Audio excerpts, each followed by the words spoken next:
Welcome to our new podcast, The Cabbage Nation. My name is Ethan, and I'm here with Ree, Aaliyah, Sarah, and Kate. And we're here to talk about television shows from our childhood and how our views and opinions have changed and evolved over time. In this episode, we'll be discussing a fan favorite called Avatar: The Last Airbender, which shows 3 adolescents on their journey to help save the world from the Fire Nation's oppressive rule. Water. Earth. Fire. Air. Long ago, the 4 nations lived together in harmony. Then, everything changed when the Fire Nation attacked. Only the Avatar, master of all 4 elements, could stop them. But when the world needed him most, he vanished. 100 years passed and my brother and I discovered the new Avatar, an airbender named Aang. And although his airbending skills are great, he has a lot to learn before he's ready to save anyone. But I believe Aang can save the world.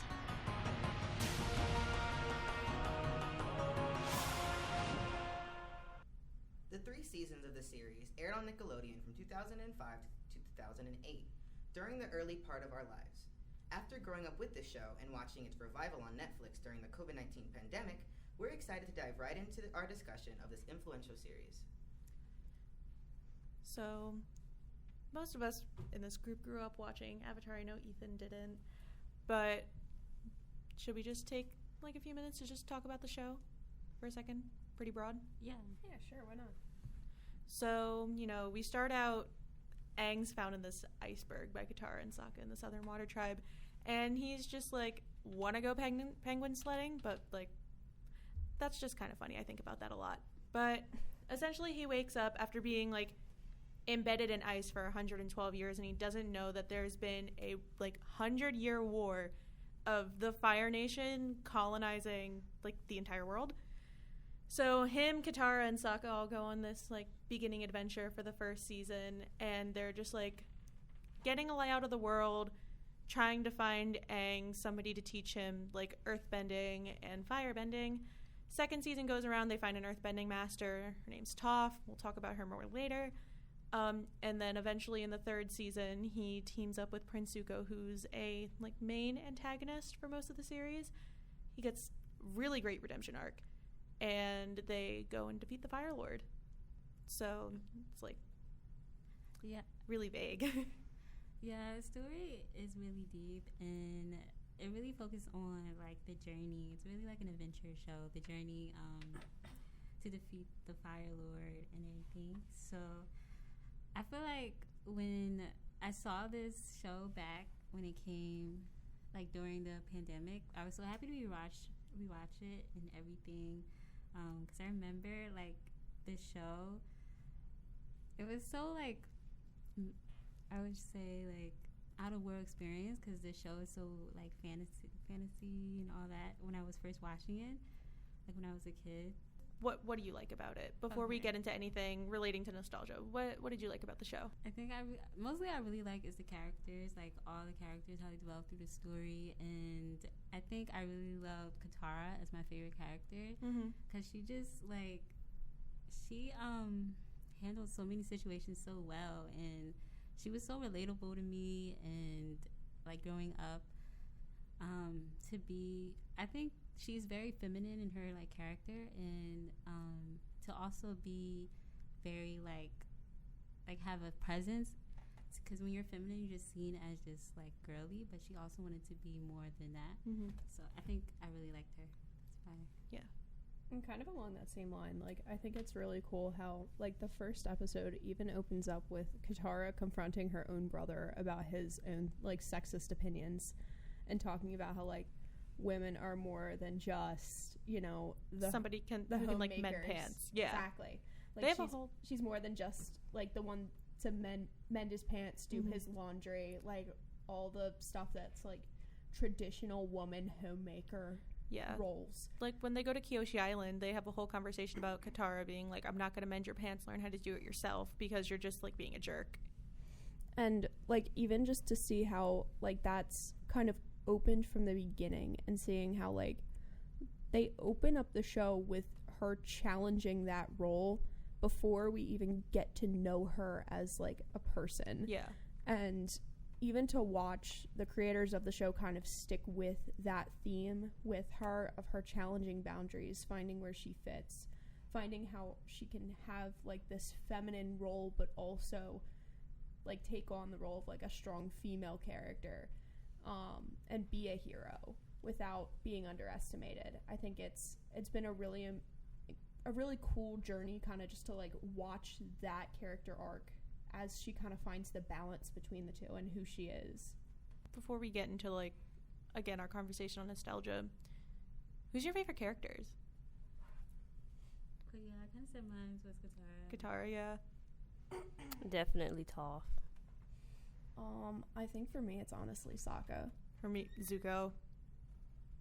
Ethan, I know you haven't finished the show yet, but do you have a favorite character from the first season so far? Appa is a kitty patootie. Yeah. I know we've had conversations before about like maybe people would like Zuko in the first season if he wasn't like bald with just a ponytail. Yeah, I was not feeling Zuko with the ponytail. It was just like when he came on, he was already the like antagonist, so you just did not like him the way he looked. It just gave that off. Like, this guy coming on the screen again. Like, get out of here. Also, are we going to talk about the fact that like literally every other word out of his mouth in the first season was honor? Yeah. Like Yes. Everything was about his honor. Everything is about restoring his honor. If it wasn't the Avatar, it was his honor. And that's like, yes, it was his, it represented like how driven he is as an individual, and it's like reflective of his trauma, but at the same time it's like made him kind of an irritating character to an extent as well. And also really put him into a box, but I understand like they did that to, you know, make his growth better within like the third season. Let's talk about nostalgia. So I just want to start off asking, why did you like the show as a child and why do you like it now? Because I'm sure the answers are probably like wildly different. Yeah, the reason why I like it was that this show really just, it takes you like to another place, like another world. And as a kid, you know, you are so dreamy. And when I used to watch this as a kid, I would just fantasize the show like all the time with the characters. Also, the characters were so different from all the other like shows that I was watching. And like, it was so different from Disney Channel because I used to just watch straight up Hannah Montana all day, and then to have this like show be so different, I really like it. And then also the fighting, but it also had like this storyline, so it wasn't just a fighting show, and it wasn't just like an adventure show. It had like everything, and that was cool. I totally agree with you. I didn't watch like a ton of high fantasy stuff as a child because like I don't think a lot of children can grasp like some high fantasy stuff if it's not like a cartoon or a Disney movie. So I didn't watch a ton of it, but Avatar was the exception. Like, obviously I didn't watch it when it first came out in, we said 2005. I was 4 years old, so I don't think I was watching it when it came out, but I remember watching a lot of reruns on Nickelodeon, and I was like a Disney Channel kid, but I loved watching reruns of Avatar because I loved the storytelling, like the fantasy setting, and how it's like magic.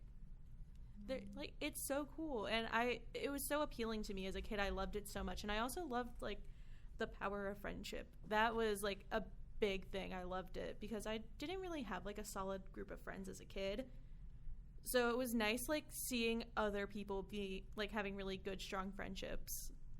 I was gonna say, like, similar for me growing up, like I was definitely more of like a Disney child than I was like a Nick kid, but watching Avatar The Last Airbender, like, I was a huge fantasy kid, and to see like see a fantasy show that had a lot of aspects that were, I could tell, were very different from what my life looked like, but also have a lot of very real world aspects to the show and incorporated, like just see the way characters reacted to certain events happening around them and how they interacted to things that were just like morally wrong.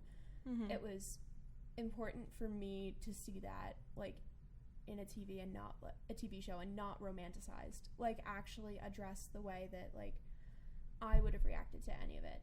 And to me, that felt very real in the middle of, like, a fantasy-driven show. And I felt like, for me, that was just as important as having that, like, escapism of it being complete fantasy. Mm-hmm. I gotta agree a little bit with that. I gotta confess, I didn't like the Avatar at first because it was so much fantasy and fighting, and I was strictly a goofy show type of gal growing up. That means watching SpongeBob 24/7, maybe Dora. I just was not into the hi-ya and the fight in every episode. I think the only time I got into Avatar was when I was a little older and I went to the library a lot and rented out DVDs, and I was like, let me try this Avatar DVD. And I watched it with my siblings, and we were like, yo, this is funny. It's a little goofy. So then we kept renting all the DVDs and ended up watching the whole show. Out of order, of course, but we still ended up watching. I was like, you know what? I could give this a try, and I ended up liking it. Then rewatching it again, I'm like, yeah, this is pretty good. I really like it's got all the elements I like now. It's goofiness, a little bit of fighting, a little bit of romance. Just It's got something for everybody. exactly. So now, like, looking back at it and rewatching it 2020, it had a renaissance, you could say. There was a lot of renaissances, I don't know, for a lot of different things. Most notably, the one I can think of is the Twilight Renaissance of 2020, which I took part of. Yes. It was great, not gonna lie. Twilight's really problematic, but you know, I still love it. So, but Avatar had a renaissance, especially like on TikTok. A lot of content was made for it, but you know, like, it got re-released onto Netflix in 2020. I think in April. Yeah, it was like it? right as like the pandemic was starting. Like, it was right as it between took April off. and May. Yeah. Yeah. So we were talking about this before we recorded about how, like, a lot of us either were still in high school or we're just starting college and now we're just stuck at home. You know, you go on spring break, you're really excited, and you're like, oh my God, I'm stuck at home now for the foreseeable future. So we went back to something that, like, gave us a lot of comfort as a child. And looking back on it now and rewatching the whole series, there's so much heavy shit in that show. It's insane. It really is insane. I'm like, I didn't even know this was back in there. Like, I learned so much from watching it again. They have all these, like, life lessons, and I took it just when I was a kid, just went over my head. Yeah. And like there's so much stuff that, like, I knew as a kid were bad, but like didn't quite grasp the fact that it was like, oh, this is actually like a war crime in views of today's world. Like, I knew, like, obviously it was tragic that that Aang was the last airbender. He was the last of his kind, and an entire nation was wiped out. Like, I knew as a kid that was really fucked up. But, like, as an adult watching that after, like, having an education on, like, what a genocide is, what drives it, and everything else, I'm sitting here like, oh my God, they tackled this in a children's show, and they actually did it really very well. Another thing that I think of a lot now, looking back on it, was I never realized as a child that the Fire Nation was doing the exact same thing to the Water Tribe, but they weren't wiping them out. They were wiping out their cultural identity by kidnapping and imprisoning waterbenders, because they did that to the Southern Tribe almost successfully, because Katara was the last waterbender of the Southern Tribe. They took out the Southern Tribe because they were smaller, and that's touched again in the Puppet Master episode in the 3rd season, where Hama was talking about how, the Fire Nation came and they took away the benders, and they kept coming back and doing sieges until their numbers dwindled until she was the last one. And she invented bloodbending to get out of prison, and then enacted her own form of vigilante justice against innocent members of the Fire Nation, which again is touched on a lot, because in the first 2 seasons we don't see much of, like, just regular Fire Nation citizens until the 3rd season, where it's, like, kind of not even kind of. It's, you know, given to us that, like, oh, everybody in the Fire Nation's evil. And it's set up that way. So you think like that until you see that these are just regular people that really don't understand what their government and military are doing, because that's what the Fire Nation wants them to see. And I think it's really important to kind of touch on the fact that, like, government censorship was heavily addressed in the 3rd season of this show. And this was happening. Even the 2nd season with Ba Sing Se. Yeah, like, this was... The Dai Li, they were crazy. Yeah, the Dai Li, like, kept everybody out of the loop. If you were in Ba Sing Se, if you were inside those walls, you didn't know anything. There's no war in Ba Sing Se. Yeah, exactly. That's a direct quote from the show with Judy. And if you, like, with the Dai Li are a secret police force in the Earth Kingdom. And people, if they found out about the war or were saying stuff and spreading it around the rings of Ba Sing Se, you would get kidnapped and brainwashed, because that happened to Jet. Jet's another character who tried to enact vigilante justice by attempting to murder an entire town of Fire Nation colonists in the Earth Kingdom, which, like, that's a whole episode, and you, like, you sympathize with Jet, but also they set that up so it's like you don't agree with him, but you can sympathize with him. But I think the other piece of it that's really important to touch on in that episode is the fact that Jet is literally the same age as Katara, as our protagonists. Yes. He's the same. He is not any older than 18 years old. He's literally a child. I think he's 14 or 15. Exactly. He's literally a child in this episode, and he has had everything that's important to him taken from him. He has lost all familial figures.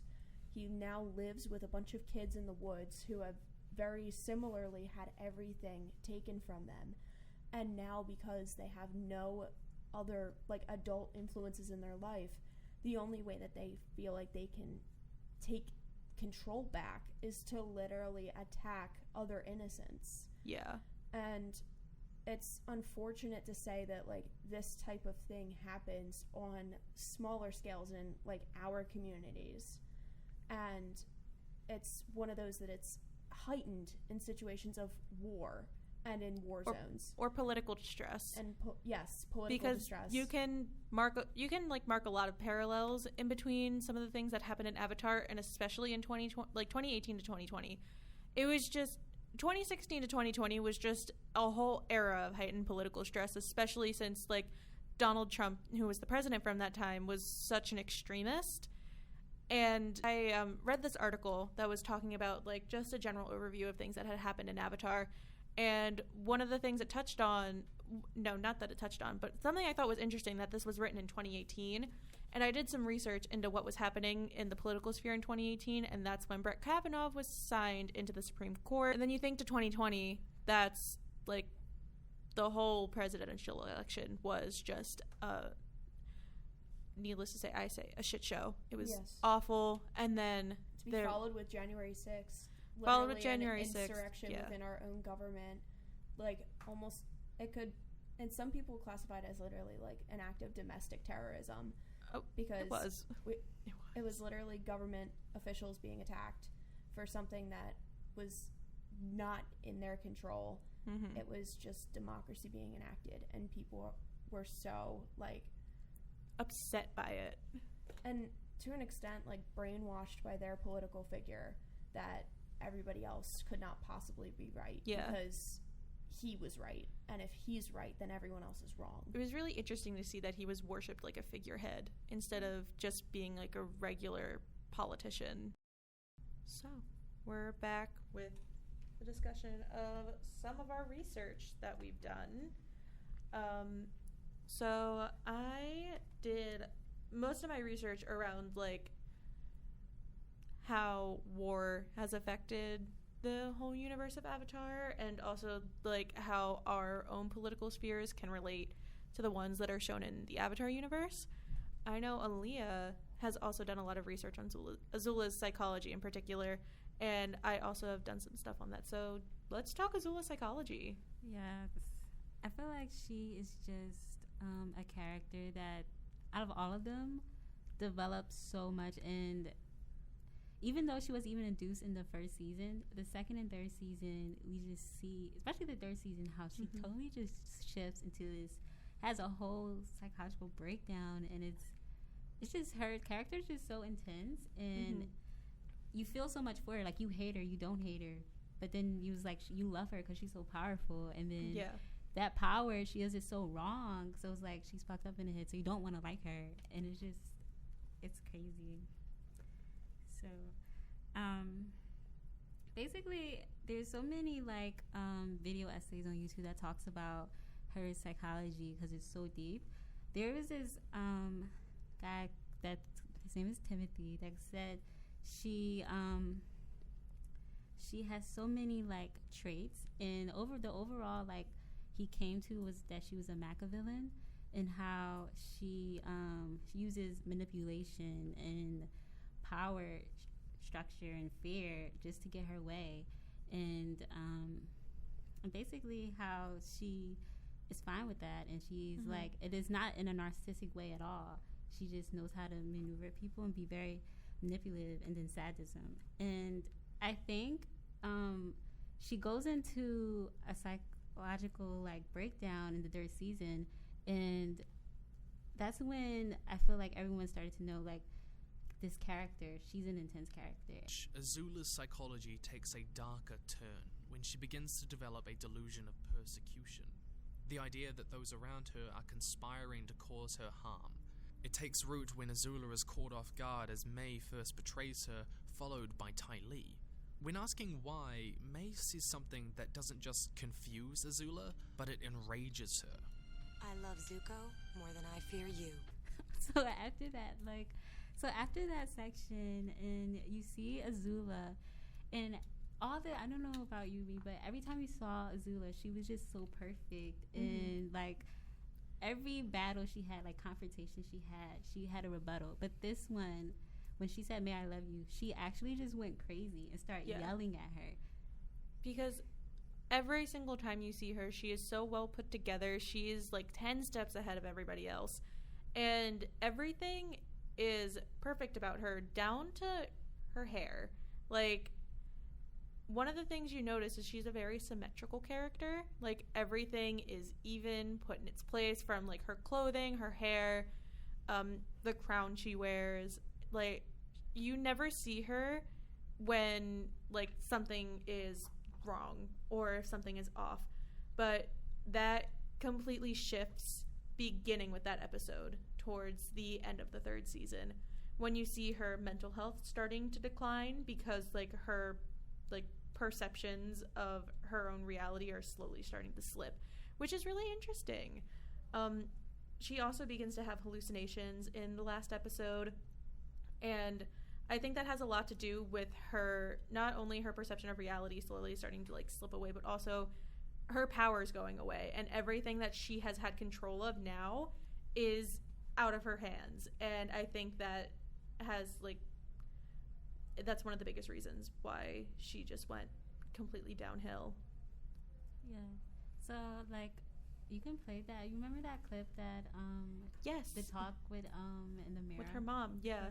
So basically what's happening in this clip is Azula's getting ready for her coronation. This is after she's fired like every single person at the palace because she believes like they're out to kill her or to stop her from getting coronated as Fire Lord.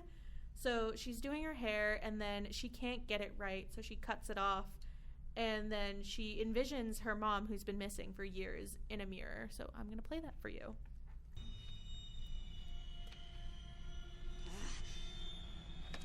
All right, hair, it's time to face your doom.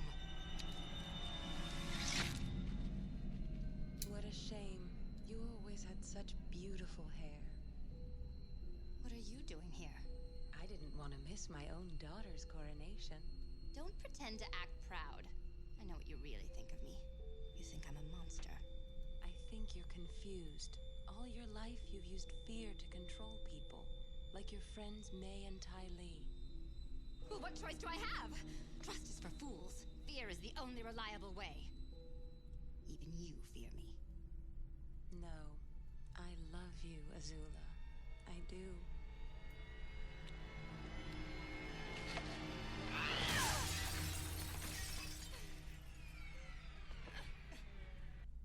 I have chills every single time. Like, Yes. I have goosebumps. Even I wasn't even looking at it. Just you could just hear the sound effects of it. Like she was really going through something in that moment. And it says like how she says, even she still says how you're supposed to fear me. I feel like she's just so like everything she's about is about fear, and it's just like how you just see it through the seasons how she really had everyone scared of her. And I feel like she can even see herself, that she even knows that she low-key is a monster, and because she even admitted it in her illusions. Yeah, and she also admitted it in the Ember Island episode where everybody's sitting around the campfire and she was like, my own mother thought I was a monster. And then after like the camera goes in and closes up on her face, she goes, she was right, of course, but it still hurts. What 14-year-old thinks that? Like, I sympathize with her so much. Like, I understand she's a bad person, but she's also a product of her environment, and she is also just severely ill, and I feel so bad for her. Yeah, that whole episode, you see Prince Zuko and Azula face, like, they face their trauma. Really how their parents raised them. And to have that pressure to be the princess and the prince of this evil Fire Nation, and how traumatic they made them. Especially Zuko, with him fighting for his honor, trying to find place, and he doesn't even know if he should be there anymore. Yeah. Like, in that whole episode. It's because, like, what's happening in this last fight is they're having to defy all of the expectations that were put upon them, because since Zuko, the oldest son, is the, like, failure in his father's eyes, Azula had to pick up everything, and she was the golden child, and, like, that also probably amounted so much pressure onto her. Because also, could you imagine being 14 years old and having to take on your own nation while your dad's, like, conquering the world? Yeah, I can. That pressure. That's insane. Not to mention the fact that by this point, her father has already banished her brother. Yes. Like, for literally just interrupting him while talking. Yeah. So, like, to put in perspective, like, how much pressure she was under, she's already seen how quickly he pretty much disposed of his son and her own brother just for not agreeing with him or doing something to his expectation.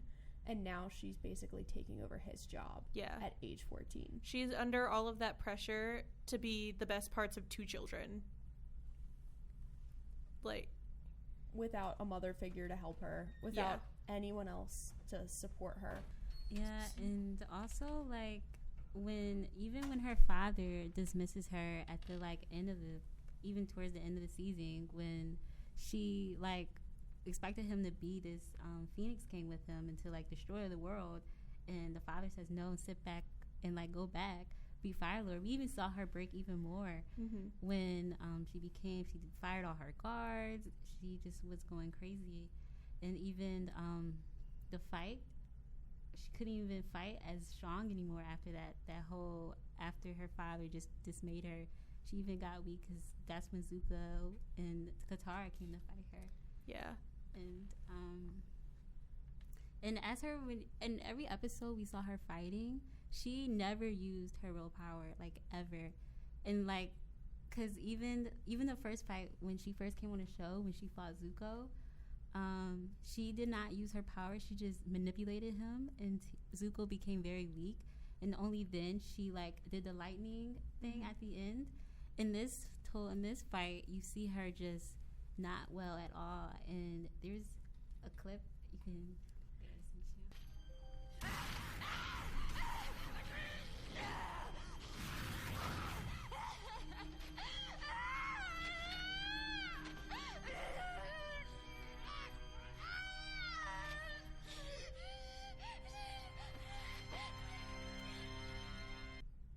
So that's after she attempts to electrocute Katara with lightning and gets Zuko instead. And Katara's the one to actually, like, defeat her. Yeah. So moving on to our next section, Ethan did an interview. So we're going to go into that. So this is the Cabbage Nation, and we're here with... Matthew Wisdom. Nice to meet you, Matthew Wisdom. How old are you, by the way, and where do you go to school, if you are in school? I'm 18 and I go to school in Lafayette College. Nice. And on the topic of Avatar: The Last Airbender, when did you get into that? I know I started real young. I watched it here and there. It came on Nickelodeon. I wasn't consistent with it. I did play a few of the games, like the one on DS. But recently I continued watching it, like a few years back, and I watched it all the way through. So, speaking of that, when you finally did, get immersed into Avatar: The Last Airbender, what were some of the concepts or characters or things going on in the show that really drew you in? I had heard overall that it was a fantastic show, so I went into it with that mindset, and I wasn't disappointed. With characters, they showed relatability, like Aang trying to figure everything out, having everything be just thrust upon him, or Appa, or Momo. Zuko's redemption arc, the maturity of Katara, the humor and consistent maturity of Sokka. Hearing you talk about relatability, could you elaborate more on that and go in depth about that? Yeah, Aang was a small child who was destined to be the Avatar, which put a massive burden on his back, especially since Fire Lord Ozai planned on, destroying everyone else. But he'd only learned airbending, and he had to go through everything else. They showed his kid-like humor and emotional vulnerability, while also showing how he had to force himself to be older in order to, or not be older, but act older, act more mature, in order to properly handle the future of the world. Of course, not alone, but with other teenagers and even some older adults. But it was nice to see that confusion. Yeah, I definitely think so. Were the different relationship connection aspects with the different characters and how they all came into play with the plot, would you say that there were certain connections or relationships that really stuck out to you? With Aang and his bison was truly the epitome of what a relationship should be. But also the consistency of Katara and Sokka's relationship as brother and sister, showing how they very much care for each other, but how quickly they just dissipate into fighting, and how quickly that could also not matter when they have to protect or watch over each other. Zuko's connection with his sister and his father was nice to see, so just showing like not every relationship is a good relationship. And also him with his uncle. That's another nice relationship, like a sort of a familial mentor relationship. I think that one was the best one that sort of stuck out. Zuko and Iroh. Do you want to talk a little more about their relationship? Yeah, Iroh is known as Uncle Iroh because he is the uncle to Zuko. Zuko wanted to appease his father by capturing the Avatar so that his father can go through with his ultimately evil plan. And while Iroh supported Zuko, he guided him, both subtly and otherwise, sort of showing he could do good instead. He could support the Avatar and fight against his father, as he once did, because Zuko got the scar on his face from fighting his father as a kid in a battle, which ended up burning him. And that's another comparison of how his father tried to teach him through fighting and harm, while Iroh taught him through sayings and techniques and meditation and control. It was like showing the difference between toxic relationships, even not in a romantic, but otherwise, especially with Zuko and his father, versus healthy, nurturing relationships. When thinking about all of these, relationship complexities, trauma, and emotional like emotional aspects of the show.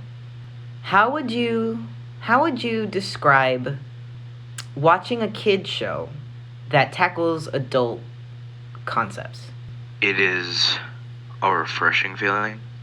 Um, it doesn't go too in depth with the adult topics, although it does leave them in a very outward motion of, if you know the topic, you see it immediately.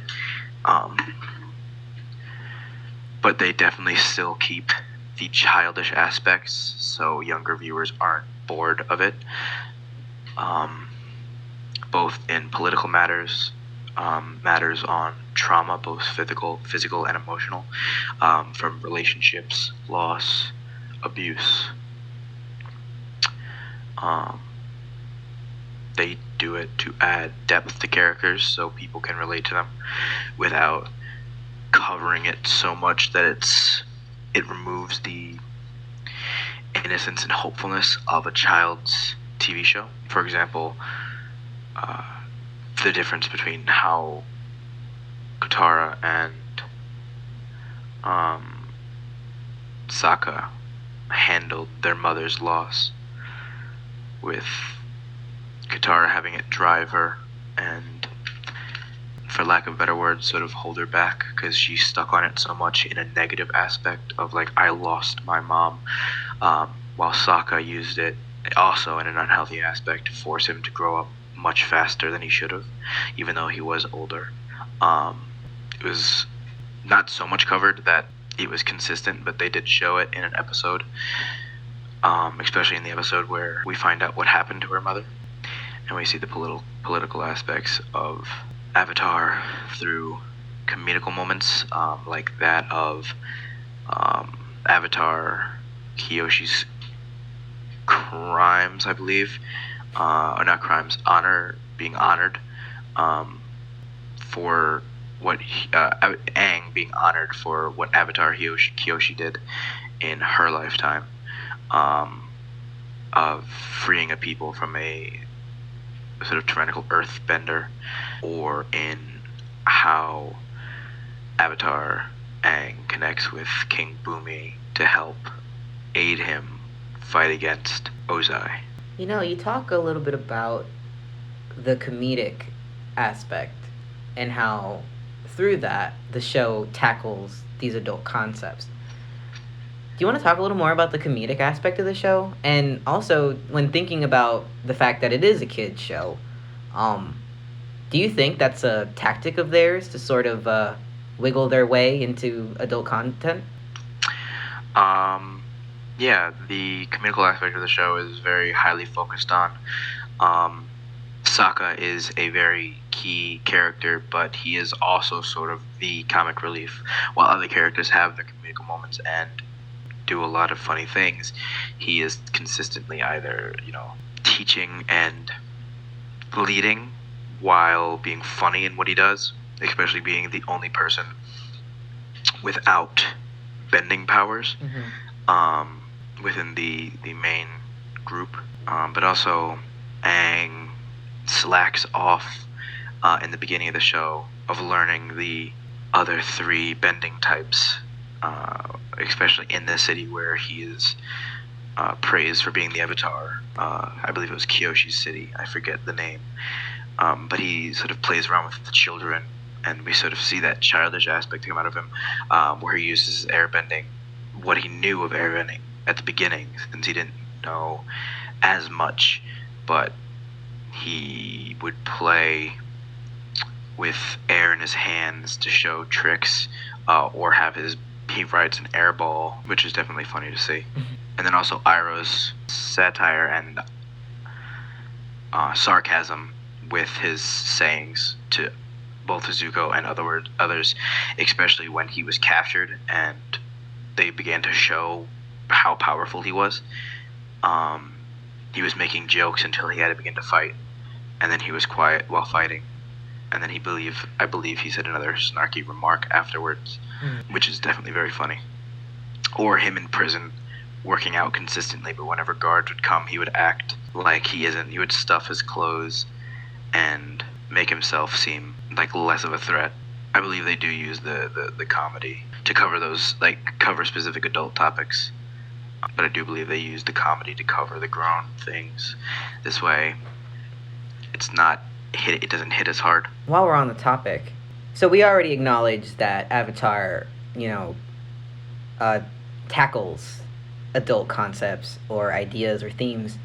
Off the top of your head, the best you can, what are some political, economic, or social concepts that they sort of tackle within the show? There has been hints of misogyny, imperialism, corrupt power, things of that nature. Yeah, I definitely remember those. I know Sokka towards his sister was definitely a little sexist. I can't remember any specific moments, but I do remember him making remarks towards her, saying, it's because she's a girl, as well as him with his girlfriend Suki, who is one of, like, the strongest fighters, or one of the best fighters, I wish, but he keeps remarking at her, claiming he's better just because he's a guy, although he on multiple occasions gets beat by her, as well as with the North Water tribe. I think it's northern, where the waterbending teacher refuses to teach Katara waterbending initially because she's a girl, and because it's not the way to teach girls waterbending, and she ends up learning from somewhere else and beating him in a fight so that she can keep learning from him to prove that she deserves to learn as much as any guy. I can only really remember... Oh, Ba Sing Se. How could I forget? There is no war in Ba Sing Se. A giant kingdom that used brainwashing and kidnapping and sleeper agents and anything the American CIA has used to keep their people under control, in believing there is no war, there's only peace, there's nothing bad going on. They would ship people off to this lake, and they'd keep them there underground, and I believe that happens. I believe that's what happened to Zuko's mother, unless I'm mixing something up with that. There are a lot of major political and social justice moments, topics that they would cover, with the misogyny of the first Avatar, with Sokka, and the water tribes. Restate that sentence. They do cover, the Avatar The Last Airbender does cover a myriad of political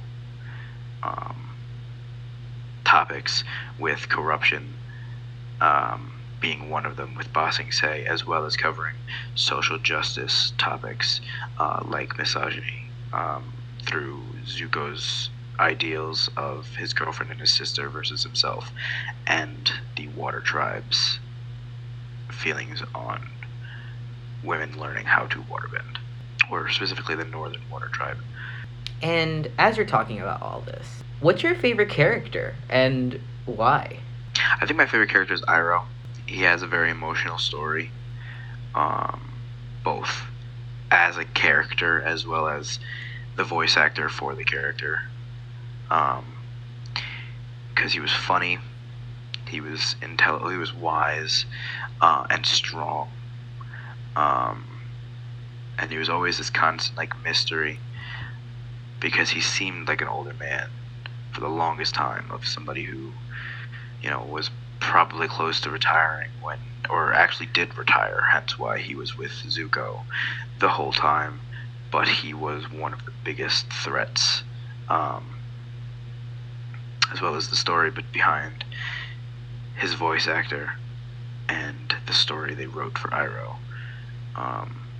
In the episode Leaves, I believe it's called Leaves from the Vine, where Iroh mourns the loss of his son, but his son is the voice actor who is dying and ended up passing by the end of the show. I think that's why I like him most. Although Appa is a close second. Definitely. But I am curious. So you talked a little bit about. I know you said that you were. You watched it here and there. You know, you played the game, but you got more into it later on in life. But did your perspective of the show change as you watched it? I think so. I never realized it was as deep as it truly was. Or not deep, but as intriguing. I was always told it was just a really good show and the characters are great, but it did have really well written story. I think I got a lot of appreciation both for the story more, rather than just like the animation or the animals, but also for the fighting, because of how well they showed it off with their unique power set of being able to control the 4 different elements. I think when I was younger, I more focused on like, oh, fire's cool, and throwing rocks is cool, Appa's cool. But as I got older, it's like Appa's cool. That hasn't changed, but fighting's much more fun to watch than I remember, as well as the story. The story was the main thing. I binge watched it because it hooked you in. It just kept you there. And normally, like with certain shows, of which I won't say the name, but I will just say that they got worse. Specifically, the last few seasons. But with Avatar, like the last book is the best book.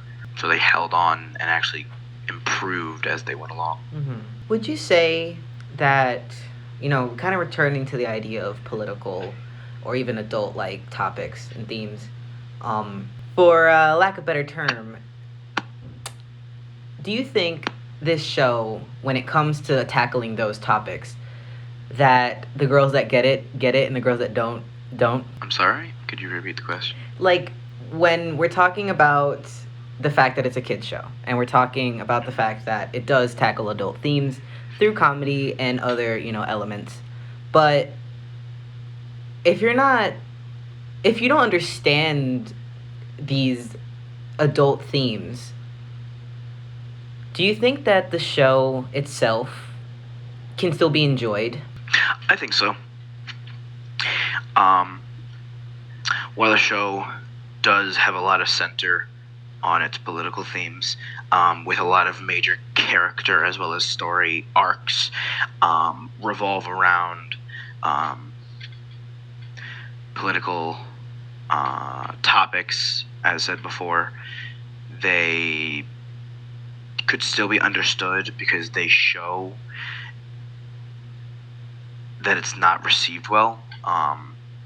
Like with Katara's character arc within the Northern Water Tribe of being refused to be taught waterbending, even if you didn't understand, if you were too young to understand, you know, how misogyny has always been something within not only American culture, but worldwide, and women have always been seen as second to men.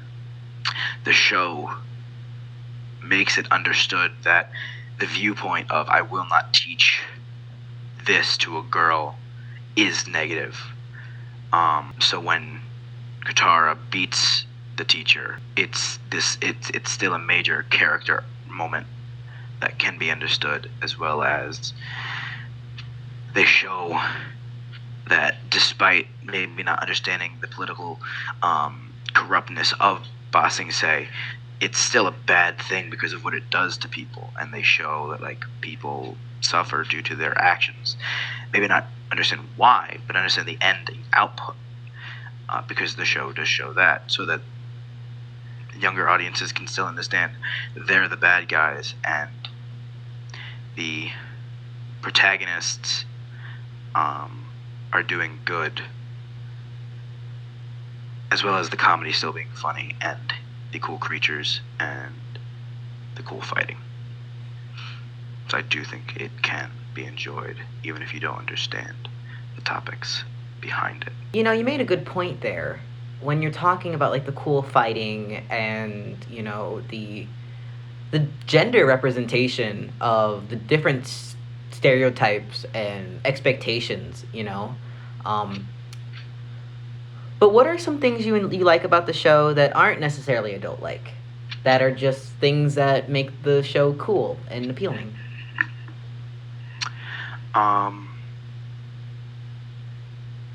Well, I've said before, and I'm gonna say again, like a broken record, the fighting is absolutely incredible.